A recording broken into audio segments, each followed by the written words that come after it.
profesora y compañeros. Mi nombre es Alison Laime y les voy a hablar sobre el tema de los contratos. Empezaré diciendo que conforme va evolucionando el ser humano, ya que es un ser pensante, existe la necesidad de llevar un ordenamiento legal para la solución de sus problemas. Es así como en Roma, que es la cuna de la creación del derecho, se dieron la tarea de crear una de las ramas más importantes para la evolución del hombre. Es importante conocer y estudiar la forma en que le dieron el nacimiento a los contratos.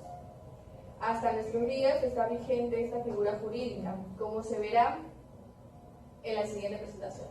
Los elementos de los contratos que en Roma tuvieron a bien crear se siguen manteniendo, al igual que los vicios de consentimiento que surgen, ya sea por buena o mala fe entre las partes. Desde ahí se puede ver que los romanos también tenían dificultades para sostenerse a lo lícito. Respecto a la clasificación de los contratos, su forma de creación es bastante parecida a la nuestra, pero solo sigue teniendo la misma ciencia jurídica. La noción de contratos que prevaleció como propia del derecho romano y que recibió en los códigos civiles actuales, en que el contrato es un acuerdo de voluntades para crear, modificar o extinguir obligaciones. El derecho privado moderno ha construido toda una teoría general del contrato. El propósito de esta ponencia es conceptuar lo más preciso posible el concepto del contrato y su clasificación en el derecho romano, además de conocer cómo nacieron las obligaciones y los contratos. Roma logró a través de muchos siglos de ejercicio un alto grado de perfección en la teoría de las obligaciones.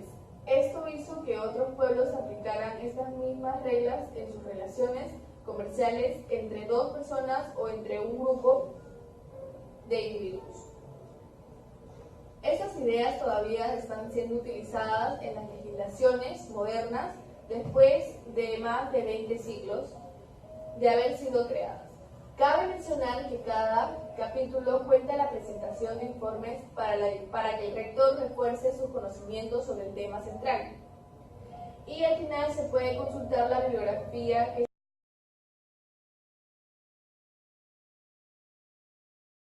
después de muchos años de lucha entre los patricios y los plebeyos, y luego de los excesos cometidos por los sacerdotes y acreedores contra los deudores, estos abusos provocaron una medida legislativa. La ley Patelia Papiria intervino a favor de los nexis, declarando libres a los ciudadanos esclavizados por deudas.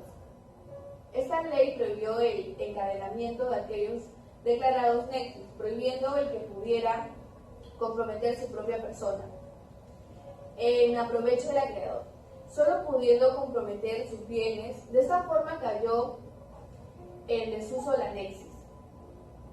La expulsión. La expulsión consistía en una pregunta al acreedor, seguida por una respuesta del deudor por medio de verbo. Aunque es difícil saber en qué consiste y cuál fue su origen, el expulso antiguo parece que tuvo un carácter religioso sobre el altar de Hércules. La estipulante era otro nombre usado, pero esta vez por los gentiles, porque el nexum era exclusivo de los ciudadanos de Roma. El contrato literis. Todo ciudadano de Roma tenía un registro, en el cual se consignaban los actos de su vida privada. Si alguien había hecho un préstamo al estilo nexum, debía consignarlo en su códice, anexando que la suma había sido pesada y entregada al prestario.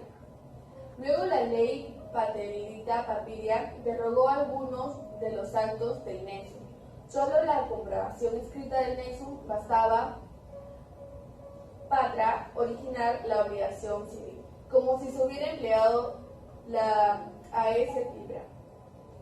Así, al final, luego del advenimiento de la moneda de plata, no fue necesario el peso de la suma prestada y cesó al fin el uso de la AES de libra.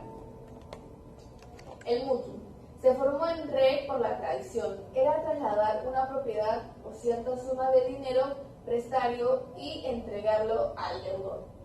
El comandato, el prestar una cosa a un amigo. El depósito es depositar una cosa de valor en la casa del acreedor. El pignus es el contrato de prendas. Los contratos consensuales, la más antigua de las 4 operaciones conocidas, la venta y seguramente la primera. Mientras no fue conocida la moneda, el cambio era practicado al contado. Del descubrimiento del acuñamiento de las monedas, la venta sustituye el cambio. La estipulación le facilitó a las partes el medio de hacer la venta de un modo distinto que el contado. Las obligaciones de las partes se resumían en que existe entre ellas una doble transacción, donde uno se comprometía a entregar una cosa a cambio de que la otra parte pagara un precio en dinero. División de los contratos romanos. Los contratos son re, verbis, literis y solo consensus. También los contratos son derechos escritos y contratos de buena fe. Contratos de derecho escrito provienen del derecho romano primitivo y revelan un carácter fuertemente religioso. Estos son el mutuum, el literis y la estipulación. Estos tenían por sanción la conditio para realizar la medida de la obligación. El juez se atenía a la misma letra del contrato, sin considerar ninguna equidad. Contrato de buena fe. En este tipo de contrato todo se debía arreglar de acuerdo a la equidad. Las sanciones para este tipo de convención llevaban un nombre distinto para cada contrato. Estos nunca engendraban obligación más que para un solo lado de las partes contratantes. Contratos sinalagmáticos son los que producen obligaciones de todas las partes del contratante. Pueden ser bilateral y multilateral. Los contratos sinalagmáticos también se subdividen en perfectos e imperfectos. Sinalagmáticos perfectos, donde todas las partes están obligadas desde el momento en que se conforma el contrato. Contratos sinalagmáticos perfectos, esos son la venta, el arrendamiento y la sociedad. El sinalagmático imperfecto. En estos no hay obligación nacida en el mismo instante de establecer el contrato. Puede que sea luego cuando nazca la obligación de la otra parte. Contratos sinalagmáticos imperfectos son el comandato, el depósito, la prenda y el mandato. Los elementos generales de los contratos. La generalidad en el derecho romano de los contratos contaban con 3 partes, a saber, el consentimiento de las partes, su capacidad y un objeto valedero. Veamos cómo se desarrolla las siguientes partes. El consentimiento. El consentimiento es el acuerdo de 2 o varias personas que se entienden para producir un efecto jurídico. Este es el acuerdo a base de todo el contrato. Para que pueda haber un acuerdo valedero es necesario que la persona tenga voluntad. El loco ni el niño pueden contratar. Tampoco hay acuerdo cuando una de las partes ha cometido un error tal que en realidad no está de acuerdo con la obligación que han querido contraer. Los romanos consideraban que el error común era exclusivo del consentimiento en las circunstancias siguientes. Cuando las partes se equivocaban sobre la naturaleza del contrato, cuando las partes no entienden sobre el objeto mínimo del contrato, siendo este principio valederos, sea el contrato de buena fe o contrato de derecho estricto. También puede ocurrir el error de que una de las partes se engañe sobre la sustancia, es decir, sobre las cualidades especiales que constituían la naturaleza de una cosa. Por ejemplo, el vinagre en vinos, como el cobre por oro, etc. En esta hipótesis, el acuerdo falta absolutamente, pero hay otras donde el acuerdo existe, pero adoleciendo de ciertos vicios que han impedido a la voluntad manifestarse libremente. Estos son, como por ejemplo, el dolo, la violencia, aunque el derecho civil no lo considera un obstáculo a la validez del contrato. El dolo. Se entiende por dolo a las maniobras fraudulentas empleadas para engañar a una persona y determinarlo a dar su consentimiento de un auto jurídico. De la violencia. La violencia consiste en el apremio material o moral que de ordinario hacen impresión en una persona razonable y que inspiran a la que es objeto de ello un temor suficiente para forzarla a dar su consentimiento. Cuando el dolo no impide que el contrato sea civilmente válido porque el acuerdo de las partes existe, la persona que ha cedido por temor podía elegir entre dos partidas: soportar la violencia o consentir en el acto que se le ha querido imponer. Ha consentido por temor, pero ha consentido. Está pues obligado por contrato. Error común. Es la falsa noción que una de las partes puede tener sobre la norma jurídica que gobierna el contrato. De la capacidad de las partes. Para que un contrato sea válido, es preciso que se forme entre personas capaces, sin que se confundan capacidad con imposible de consentir. El loco y el infante o niño no pueden contratar porque no tienen voluntad y tampoco pueden consentir.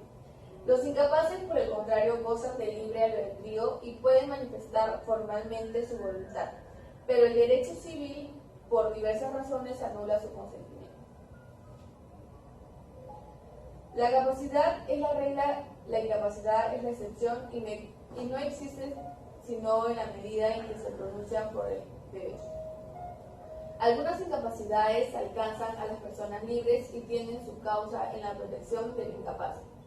Son las que se derivan de la falta de edad, de la prodigalidad y del sexo. Es bueno recordar que la mujer estaba casi siempre sometida a las manos de su marido o de su padre, y que no podía concertar nada sin el consentimiento de uno o del otro.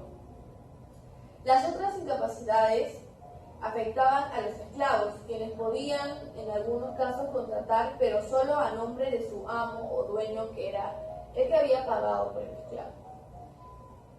El objeto del contrato. El contrato formado por el acuerdo entre personas capaces debía aún, para ser válido, tener un objeto que reúna ciertos caracteres o requisitos. El objeto de un contrato consiste en la creación de una o varias obligaciones. Si una de esas obligaciones es nula, el contrato está viciado de nulidad. El objeto de la obligación consiste en un hecho del deudor. Para que este hecho pueda ser válidamente el objeto de una obligación, debe satisfacer ciertas condiciones. Debe ser posible, debe ser lícito, debe constituir para el acreedor una ventaja apreciable de dinero y también debe ser suficientemente determinado, pues es necesario que deba ser preciso para que haya más certidumbre.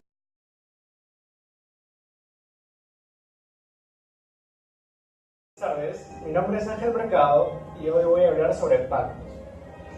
El pacto es el acuerdo de voluntades entre dos o más personas, realizadas sin ningún tipo de formalidad. Existían dos tipos de pactos: los pactos desnudos y los pactos vestidos. Los pactos desnudos carecían de todo efecto jurídico, no generaba obligaciones civiles, ya que solo generaba obligaciones naturales, de manera que su complemento voluntario no podía considerarse como un medio de pago. Por otra parte, los pactos vestidos eran pactos sancionados, equiparados al contrato. Este se subdivide en tres, que son los pactos sancionados, los pactos pretorios y los pactos legítimos. Los pactos sancionados se agregaban al contrato y daban sanción mediante la misma acción del contrato. Los pactos pretorios eran acuerdos que no estaban basados en la causa determinada por el ius civilis, de manera que ésta no generaba obligación alguna. Y por último, los pactos legítimos eran pactos o acuerdos reconocidos y protegidos por alguna ley. Tal es el caso del pacto de compromiso, el pacto de dote, el pacto de donación, entre otros.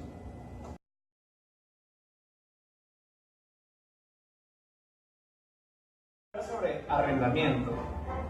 El arrendamiento es un contrato en el cual una parte se obliga a procurar a la otra el goce pacífico y temporal de la cosa, o a prestarle servicios, o a realizar un trabajo para él, mediante el pago de dinero o merced, conocido hoy día como canon.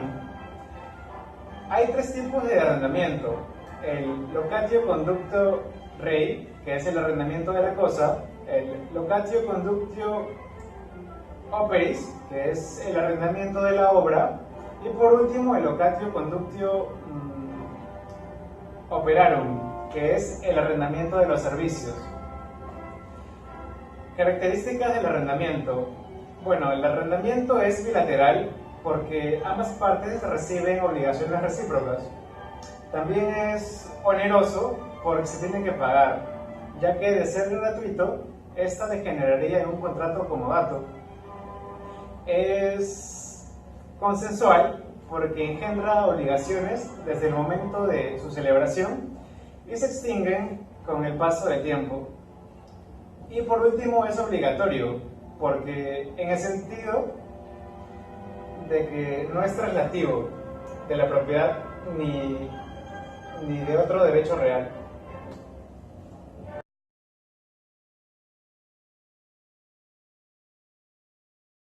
Ahora voy a hablar sobre el contrato de comodato. Es un contrato en el cual se da o recibe una cosa. Intervienen dos partes, el comodante y el comodatario. El comodante es la persona que presta el bien y el comodatario es la persona que recibe el bien y contrae obligaciones. Ahora voy a hablar sobre las obligaciones del comodato. Primero, permitir al comodatario o a sus herederos hacer uso del bien. Segundo, responder sobre los vicios o defectos ocultos. Tercero, prevenir los defectos o pagar por los daños causados. Ahora sobre las obligaciones del comodatario. Conservar la cosa, primero. Segundo, hacer uso de ella dentro del límite establecido. Y tercero, y la más importante, restituirla a la terminación del contrato.